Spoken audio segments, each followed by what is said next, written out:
Hey there guys, I have a knitted top right here, and if you've ever knitted a sweater or a shirt or any kind of top, then you may know that the neckline can get kind of stretched out sometimes. And this one has a bit of a wider neck opening, which is intentional, but it can grow with wear. So what I'm going to do is sew some elastic string into the inside of this ribbing here. So what it'll do is kind of like hold together the neckline while allowing it to still be stretchy. So I'm going to be using this clear elastic string. I bought it on Amazon, and the reason I bought clear is just to help make it as invisible as possible. But if you have white elastic, or let's say your top is a dark color and you want to use black elastic or something like that, that's totally fine. And then you'll also need a pair of scissors and a tapestry needle like this one. The first thing you need to do is turn your top inside out. As I said, we're going to be threading the elastic through the inside of the collar, so you want to make sure that it's inside out like this. Next, I want to wrap it around twice, so I need to measure out how much elastic I need. So I'm going to give myself a tail. That would be a good idea. This will be front, back, front, back, and you can tell I'm measuring generously so that I don't run out, and then another little tail and I'll cut it. Okay, it doesn't really matter where you start, but I'm going to start over here on one shoulder. Start about like the second row down. There's only 5 rows, so I'll start the second one here, which would be these stitches, but I'm only going to insert the needle into the right leg here and pull the elastic all the way until close to the end and leave a little tail here. You will see that you don't see it at all on the other side, so that's the goal.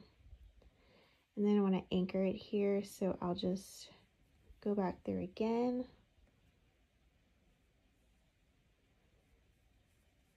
That way it stays right here, and then I'll tie that to the end, the final end when we're done. So then I'm going to come over here and find the same stitch on the next row of stitches.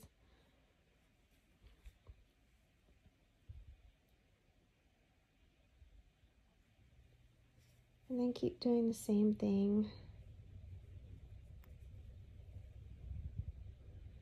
You don't even need to pull it all the way through, so you can just do a few at a time here like this.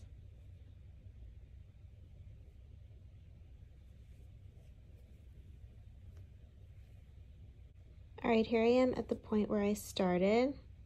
So I'm just going to now skip a row. So I'll skip this row and come down to this one here and go around the whole top just like that.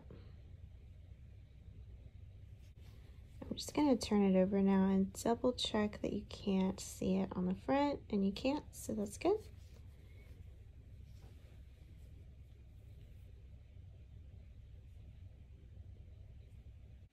All right, I'm at the end here.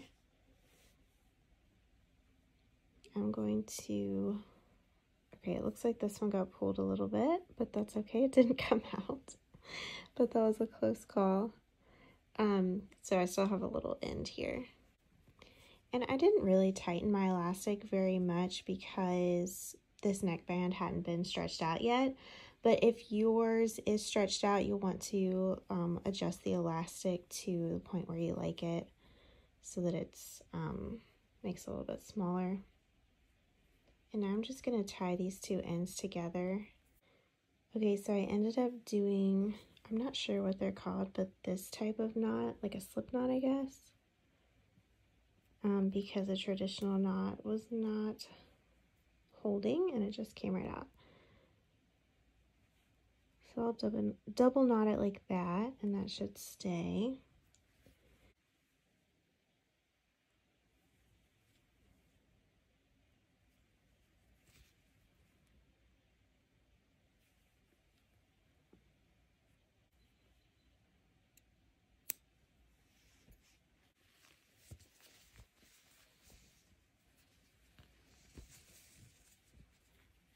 All right, here we are with the top on the right side. I think it honestly looks better just by looking at it. It has a little more structure, and then it's still plenty stretchy to pull it over my child's head. So that's how you sew some elastic into the inside of your sweaters that may be getting a little stretched out.